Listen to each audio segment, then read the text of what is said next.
All right, so what I want to tell you about today is some work in progress just over the past couple months relating polynomial identity testing and the ideal proof system.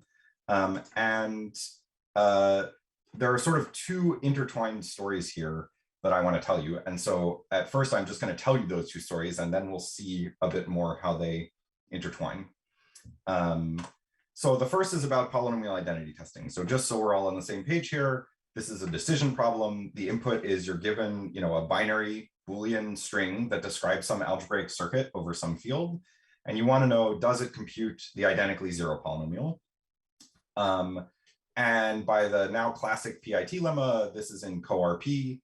If you haven't seen it, there's a very nice proof by Dana Moshkovitz that's one page from 2010.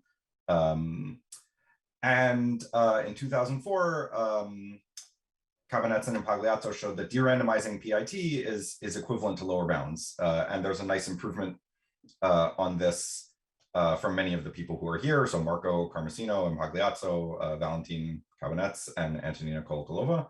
But it's a nice improvement, but the message is still somehow the same. The derandomizing PIT is equivalent to lower bounds. And here, derandomizing means even getting it into non-deterministic sub-exponential time. So, it's in CoRP, so it's in CoNP, and it's in NEXP. But even getting it into non-deterministic sub-exponential time is enough for, I think, basically all the directions of all the results here. So there's a question of how are we going to get PIT into non-deterministic sub-exponential time?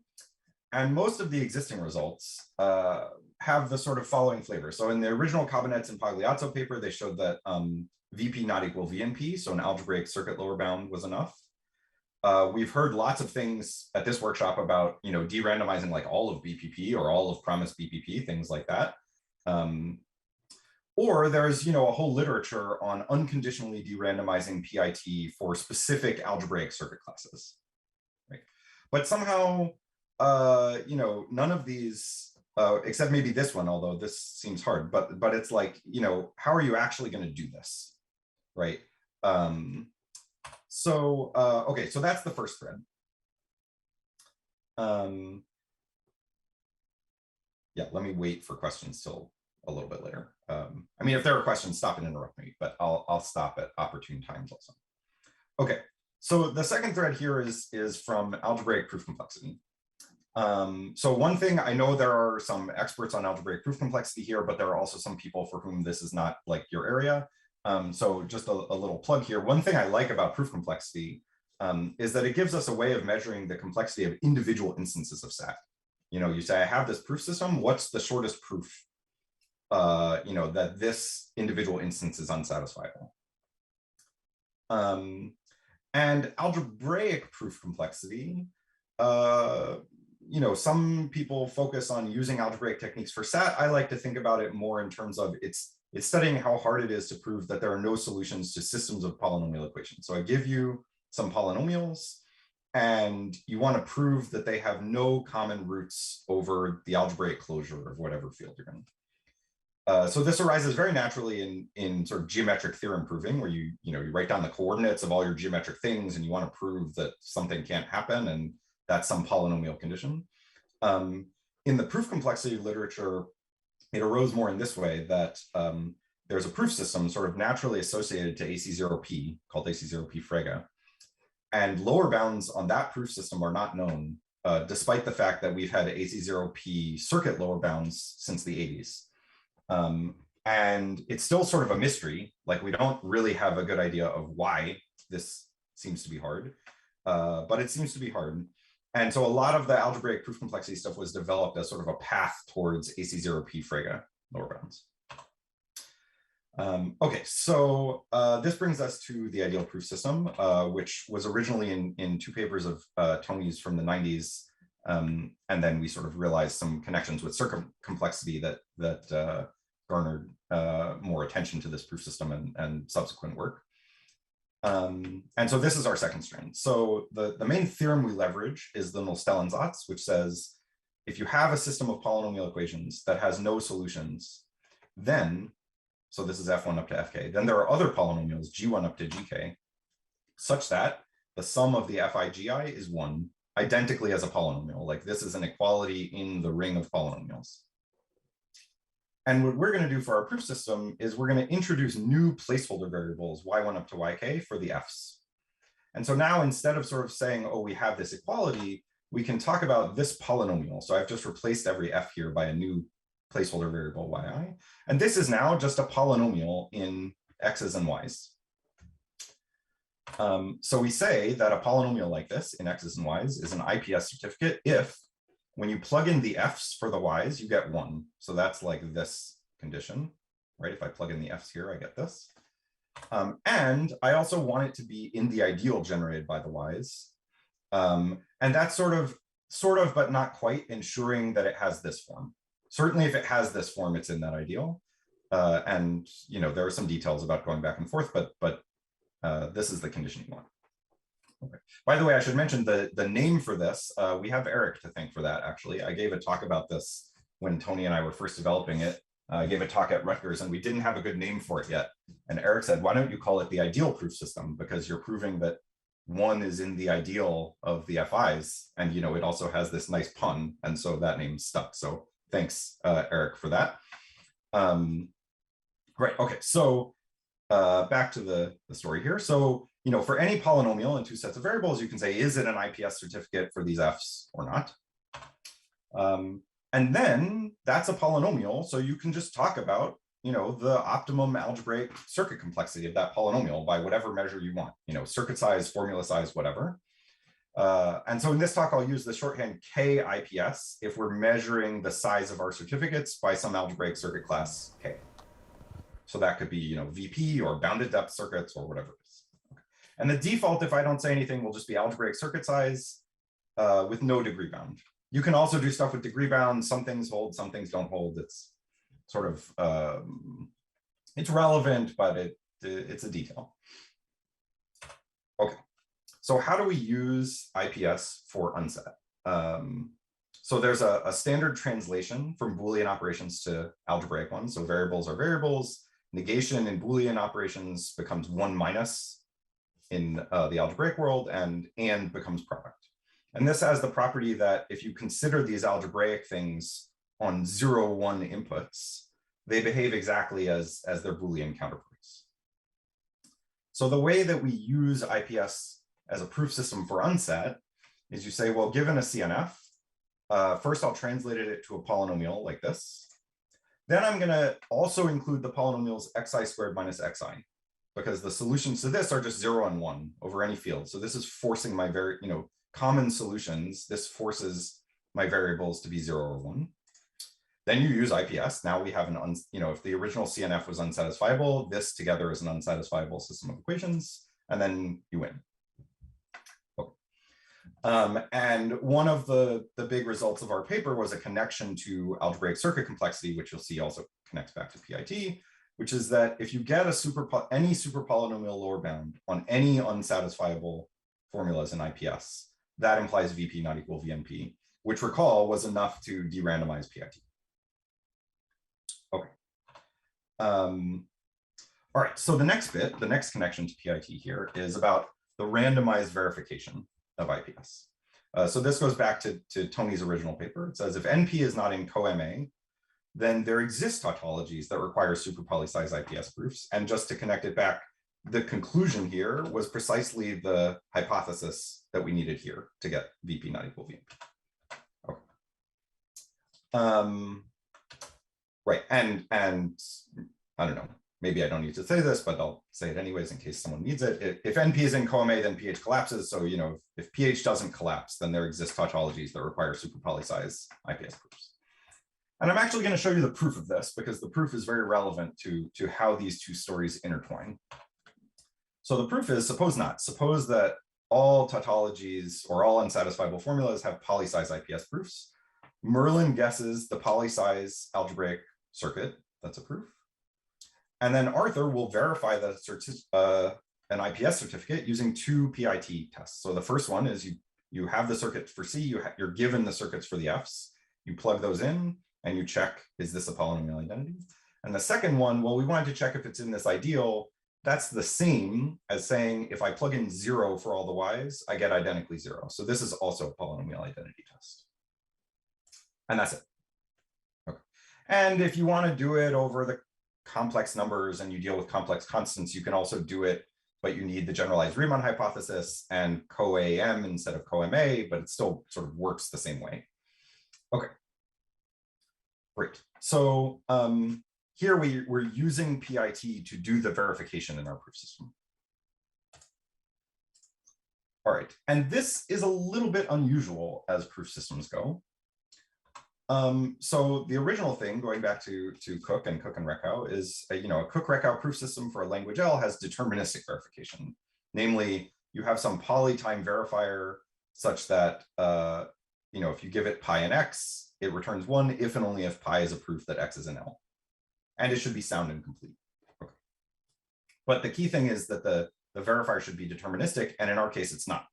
Right? It's using PIT, which we don't know how to do deterministically. And they showed a Cook-Grochow proof system for unsat with polynomially bounded proof size exists if and only if NP equals co-NP, right? And again, they have co-NP here instead of something like co-MA or co-AM because everything is deterministic. Okay, and now one more little thing, and then we'll get to the main result here. Just shorthand notation, I'll say PL sub V of X is the proof length with verifier V of X. So this is the length of the shortest V proof that X is in L. And if I have two proof systems for the same language, V and V prime, we say that VP simulates V prime if V proofs are not more than polynomially longer than V prime proofs, right? So V is like more powerful. It could have shorter proofs than V prime. Okay. And you can use like very powerful deterministic proof systems like ZFC, set theory, as a Cook-Grochow proof system for unset, right? You use all the axiom, the full strength of ZFC to prove a propositional tautology. It's still line by line. You verify that each line follows from the rules of ZFC by the previous lines. That can be done in polytime, and you just go through it. And surely nothing in our paper went outside of ZFC. So IPS is P-simulated by ZFC. Or so I thought in 2014. And then, I don't know, maybe a year or two after that, Pavel Krubes pointed out, maybe that's not so obvious, actually. So the main result here today is that, yeah, really it's not obvious, because if IPS for unsat is P-simulated by any Cook-Grochow proof system, that's equivalent to PIT being an NP. So this thing that we sort of waved our hands at, or I waved my hands at in 2014 and said, well, we're not using anything outside of ZFC. Clearly, IPS is P-simulated by ZFC. If that were true, PIT would be an NP, right? Which maybe we think it is, but we don't know how to prove that at the moment. Okay, and so this is where these two stories sort of intertwine and come together. And now, before I get to the proof, maybe I'll pause here to see if there are any questions. This is all just sort of the setup. So wait, so in what sense it's like so this does not follow from ZFC? How is that like coming up here? Like, oh, ZFC. Oh, okay. So ZFC is not really coming up here. That was sort of history. That was motivation for the story. Yeah.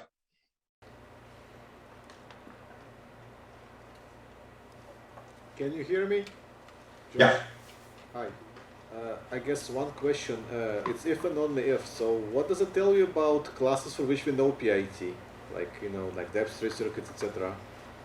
Right. So if you know PIT, like if you have some class of circuits for which PIT is in P, say, that tells you that the subsystem of IPS where your certificates are computable in that circuit class can be verified deterministically.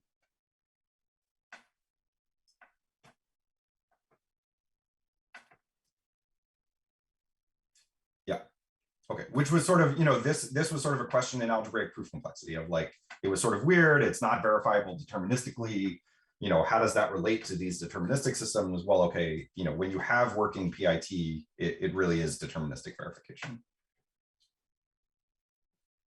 Other questions?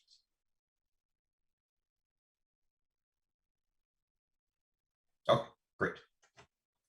All right, so now let's get to the proof and then some consequences. So to the proof, I want to come back to, this is just the definition of PIT again.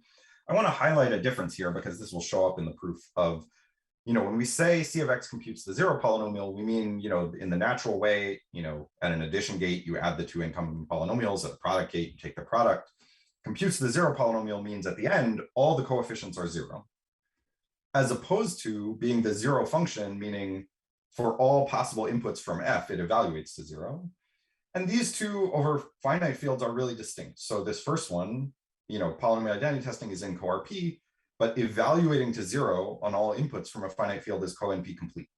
You're saying for all inputs, blah, blah, blah, is zero. It's not hard to get a reduction from set or unset. Okay. All right. So this is the classic lemma that gets used, which is if F is a non-zero polynomial and you have a set that is larger than the degree of F, and you choose your inputs uniformly, all n of your inputs uniformly at random from that set, the probability that it evaluates to zero is small, and this is how you get it into co-RP. So, you just have to choose an S that's larger than the degree.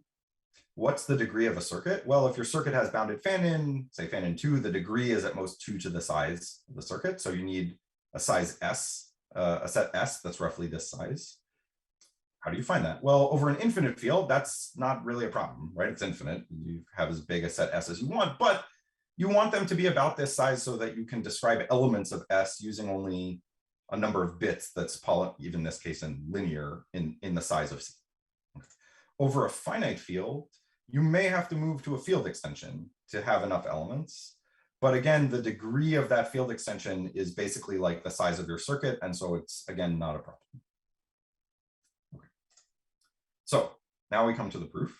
One direction is easy, which is, if PIT is in NP, then that gives you NP verification for IPS. So then IPS itself is essentially Cook-Grochow. Like IPS plus the non-deterministic witness for PIT is your Cook-Grochow proof system. The other direction, so let's suppose that IPS is simulated by some Cook-Grochow system, and let's give an NP algorithm for PIT. So we're given a circuit C that we want to test for, is it identically zero? You, the mathematician, find an S, as in the previous slide. You look at evaluating C on S. And so this is where it's important that elements of S could be described in a polynomial number of bits, because you're going to encode this evaluation into a CNF. Okay. Then you show that that CNF has short IPS proofs. Yeah. Oh, yeah, sorry, on S to the N. Yeah, that's what I meant. Right. Yeah, so we'll come back to that. So over a finite field, it blows it up a little, but not a lot. Over an infinite field, you have to use a trick that I'll come back to on the last slide. Yeah. Okay. But somehow this is the key, is to show that IPS has short proofs of this CNF that you get by building it in this way. So you have to sort of build this carefully. And then because IPS is P simulated by V, you just non-deterministically guess the V proof for phi, and that's it. And so, like I said, this is sort of the hard part, is you need to do this encoding in a way that you can show that IPS has short proofs of that. And it's not too hard, but I don't have time to show it to you in a 30-minute talk. I'm happy to talk to anyone after or whenever about this. Okay, so but this is basically the outline of the proof. Yeah, and so before we come to consequences, yeah, other questions about the proof here.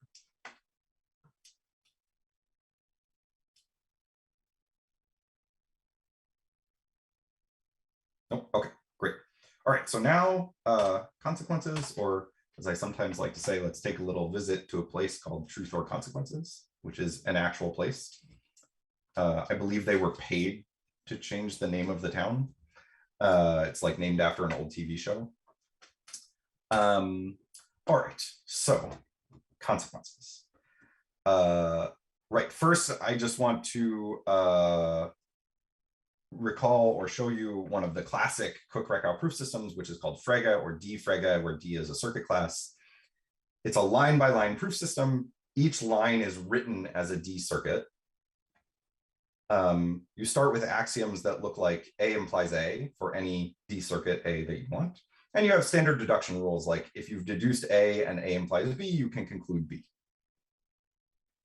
Okay, this is like, very classic proof system, essentially goes back to Fraga. He didn't talk about circuits, but we can talk about circuits. And it's Cook-Grochow because you literally just verify line by line. You verify that each line follows from the previous lines.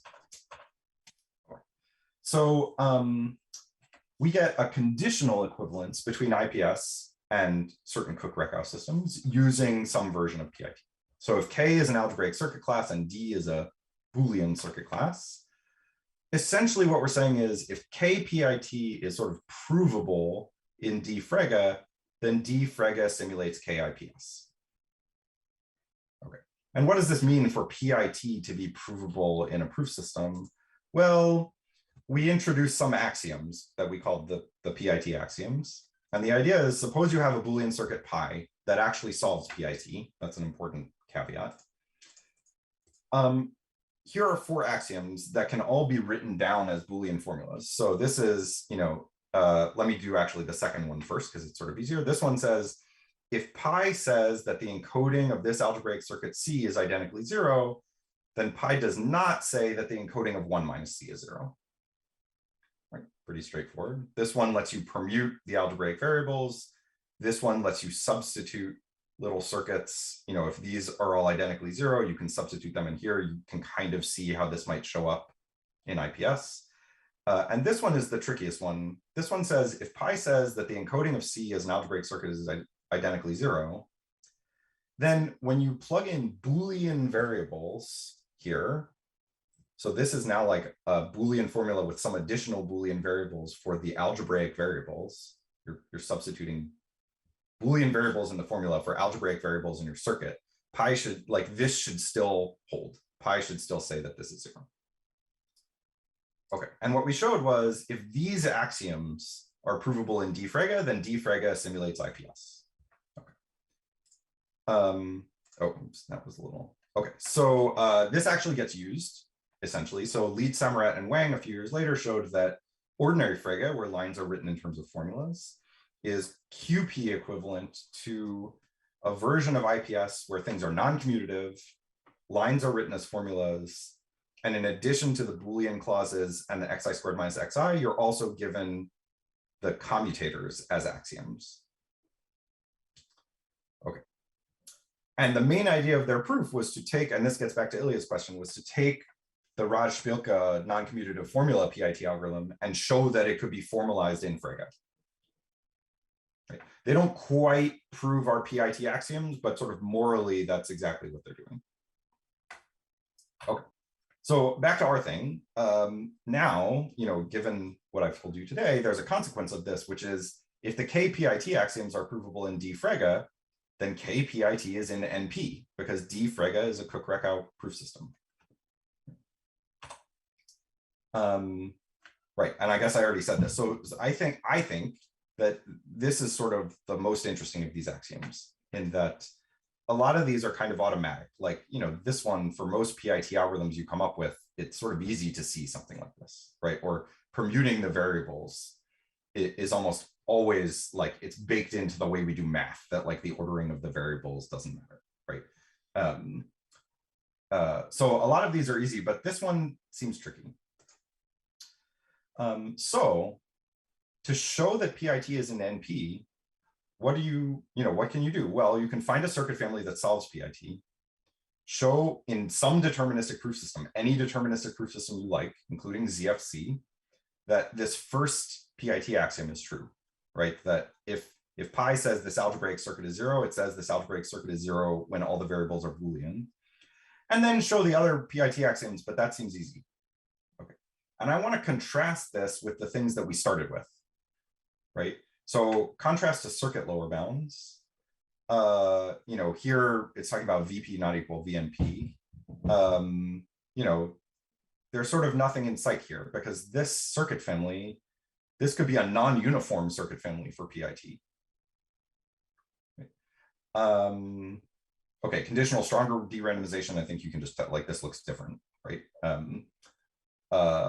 And unconditional de-randomization of PIT for specific things, again, that is almost always uniform. And here, pi is allowed to be non-uniform, right? You just have to show that it exists and be able to prove this first PIT axiom about it. So this looks to me like sort of a very different approach towards de-randomizing PIT, right? At least to get it down to NP. I mean, maybe not all the way to P, but you know, enough to get lower bounds out of it.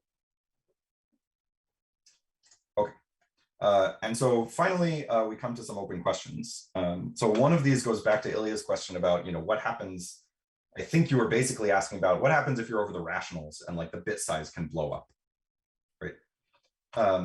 So over the rationals, we use a trick, and there's a question here. So over the rationals, we get sort of two directions that are not quite equal. So over the rationals, we say if PIT over the rationals is in NP, then IPS over the rationals is Grochow. That part's easy.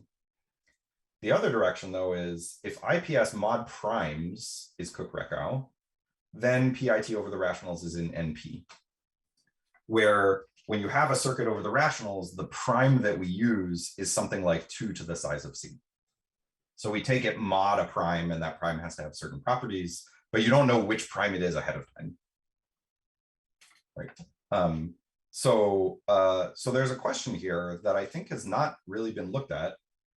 In the proof complexity world, it's, you know, so what's the relationship between IPS over different fields, right? Because here, this is not quite as tight an equivalence as you get over finite fields.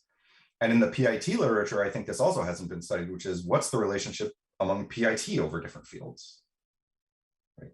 And sort of by our main theorem, over finite fields, right, getting PIT into NP is equivalent to getting IPS over the same field to be Grochow, right? And here we have sort of a relationship, at least in one direction, between IPS over many fields and PIT over the rationals. So this is one question. But the main question that I really want to highlight is, you know, how, okay, so I said, this looks like a really different approach to de-randomization, right, than these things. But how are we going to do this?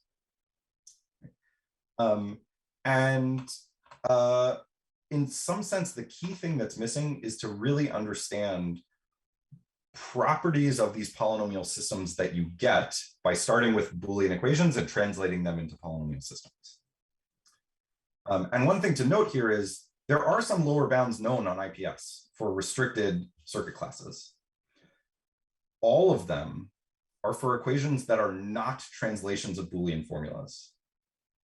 So this question, understand polynomial systems coming from Boolean equations, is also useful for proof complexity lower bounds.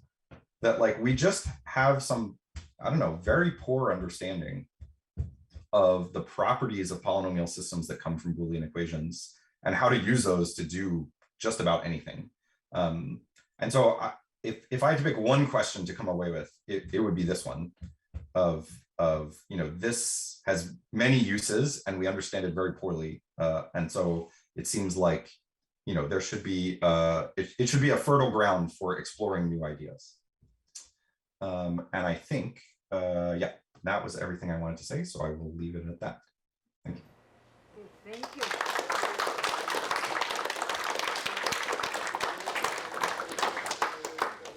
Questions, comments? Yes. So thank you for a very interesting talk, Josh.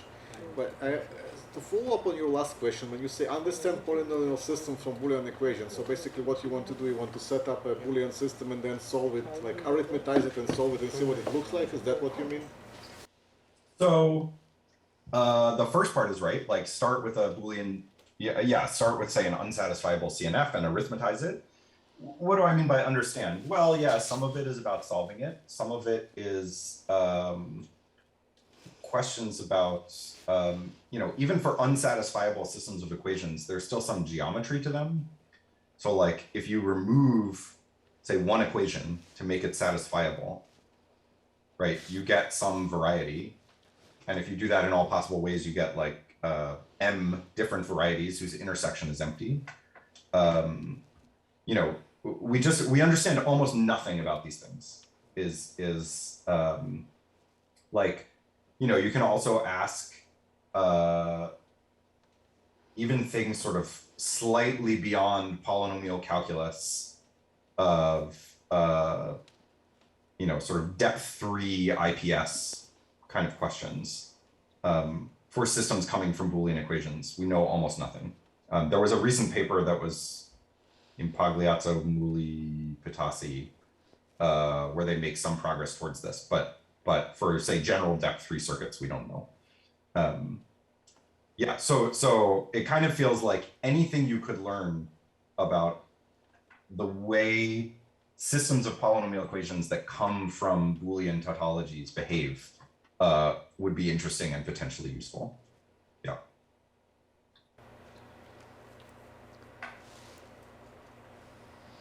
More questions? So can I ask a question just to follow up on this? Yeah, please. So I was thinking of your not translation of Boolean formulas. So there was this result by Vinyals, Nordstrom, and I don't remember who else. That talked about subsystems of cutting plane, and there was one subsystem that was equivalent to resolution over translations of formulas. I mean, translations of propositional formulas, it was equivalent for resolution, but it could prove some stuff that did not come from those formulas. Is this the kind of dynamic that's happening here, or is it something completely different? Oh, sorry.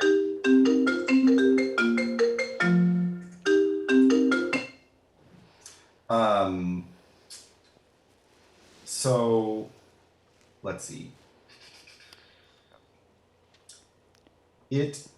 I think the answer is yes. And yeah, so one way of thinking about this is sort of, rather than thinking of IPS just as a system for proving unsatisfiable systems of polynomial equations, what more can you say about IPS? Sorry, what happened? Wait, Josh, your sound suddenly went way down.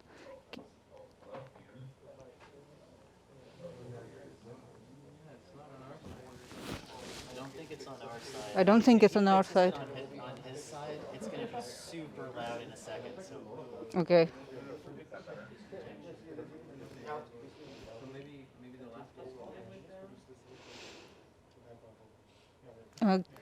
Cannot hear you at all.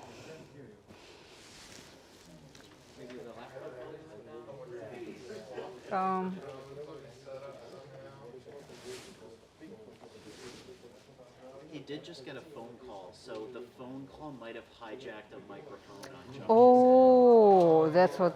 Okay. Okay. Can you try changing the microphone somewhere in back?